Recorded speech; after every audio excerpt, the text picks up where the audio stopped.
Ouais. Combattre la maladie, c'est un défi de chaque instant. Avoir la vie la plus normale possible, surmonter la douleur physique, dépasser le regard des autres, se battre contre un mal qui évolue inéluctablement. Omar nous a rejoints, il vient du Maroc, il va avoir 18 ans dans 10 jours. Il est atteint d'une forme sévère d'amyotrophie spinale infantile. Son combat, son rêve, il l'a mis en mots. Et on va l'écouter tout de suite. Oui, c'est même. Je vais tenir le texte.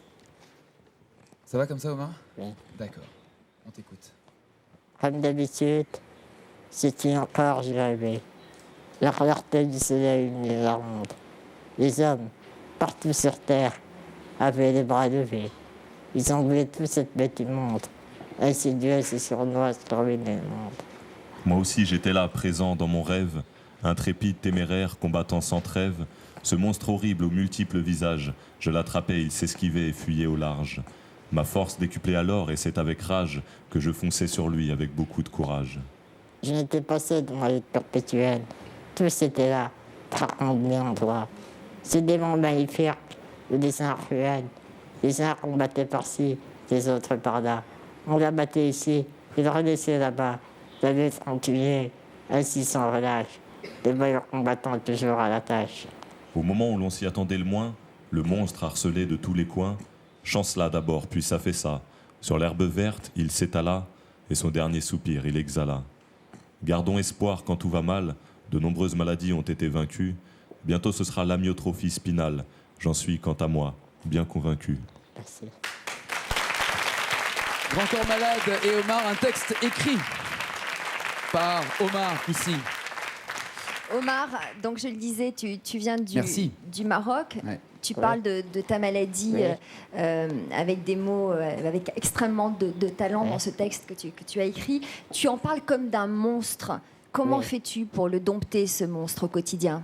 Au quotidien, en écrivant des poèmes, en vivant le plus normalement possible. C'est tout. Je ne vis pas avec mes passants. Je vis simplement le jour, en croyant autant du téléthon pour qu'un jour, nous réussissons à vaincre ce démon-là et pouvoir donner espoir à ceux qui croient au téléthon. Et pour donner espoir, vous le savez, le meilleur moyen, c'est de composer ce numéro magique. Il faut le dire, vas-y. 36 Vas-y, Omar. 37. Les 30-37. Ouais. Pour beaucoup d'enfants, vous le savez, les portes sont encore fermées. Et ça, c'est un code pour les ouvrir, 36-37, pour se lancer dans des pistes thérapeutiques dont on parlera dans un instant. Oui.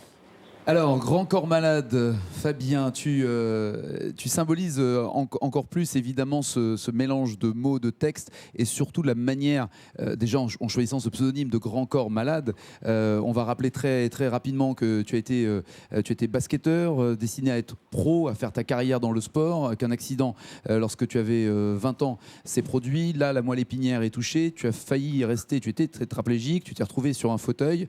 Tu dis même que ce qui t'a choqué, c'était le regard des autres. Il y a différentes choses. Tout de suite, les gens ont réagi, les proches, les amis du 93, du 9-3, mais aussi le regard des autres quand tu étais en fauteuil. Et ça, c'était quelque chose de particulier à vivre. Hein. Ouais, à 20 ans, c'est vrai que le virage est assez brusque d'un seul coup.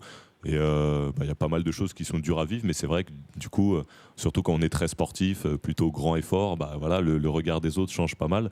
Donc ça fait partie des petites choses qu'il faut dompter et avec lesquelles il faut vivre. Hein. Alors justement, l'écriture t'a servi à dompter ces choses-là pas directement. Enfin voilà, moi j'écrivais un petit peu, mais j'ai découvert le slam et donc je me suis mis à beaucoup écrire un peu plus tard. À l'hôpital ou pas, t'as commencé ? J'écrivais un petit peu à l'hôpital, ouais, c'est sûr. L'écriture, et Omar nous le montre, ça fait du bien. Ça fait du bien à tout le monde, hein, ça fait du bien même à ceux qui sont pas diminués physiquement.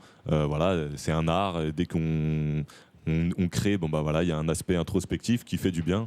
Et Omar, c'était un texte d'Omar, mais il m'a montré dans les coulisses tout un recueil. Il écrit beaucoup et il prouve que c'est des choses qui font du bien, qui font avancer.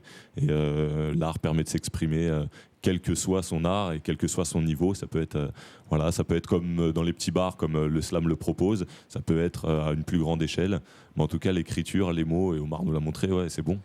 Et la participation à ce 20e Téléthon, pour vous ? Voilà, moi j'ai 29 ans, donc le Téléthon a 20 ans. Voilà, j'ai grandi avec, quoi. C'est une institution. Donc je l'ai vu à la télé depuis des années. Donc là, être de l'autre côté et pouvoir apporter son soutien à cette cause qui est on ne peut plus noble. Quoi de plus noble que d'essayer de faire des dons pour essayer de guérir des enfants. Bon, voilà, je pense qu'il n'y a pas plus noble. Donc voilà, je suis fier de participer cette année, d'être de l'autre côté de la télé pour apporter mon soutien. Bravo. Omar, comment ça se passe là-bas au Maroc? Je sais que la FM soutient beaucoup d'actions. Oui, certainement, la FM soutient beaucoup d'actions dans le handicap de façon générale. Mais je pense qu'il y a encore des efforts à fournir, que ce soit sur le terrain, que ce soit général. Donc, on espère, on croise les doigts pour que ça s'améliore. Il faut dire qu'au Maroc, malheureusement, ils ne profitent pas de toutes les aides aussi quotidiennes et aussi présentes que ce que l'on peut faire en France. Il faut quand même le rappeler. Adrien, je t'ai vu tout à l'heure sourire et profiter de ce texte. T'as bien écouté tout ce qui a été dit? Ouais, ça t'a plu? Oui. Ouais. Tu écris toi aussi? Est-ce que tu te confies plutôt à un pote quand tu as envie de parler, de dire vraiment ce que tu penses de cette maladie? C'est à un pote ou c'est dans un cahier secret ou à Uli? Ouais.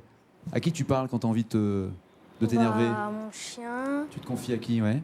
Puis t'as un meilleur copain, je crois. Oui, c'est Comment il s'appelle? Louis. Louis. C'est le pote qui est au courant de tout et qui sait tout sur toi, c'est ça? Oui. Le bon pote. On en est où dans ce compteur? À ce compteur 449... Ah, ça bouge. 479 466 €.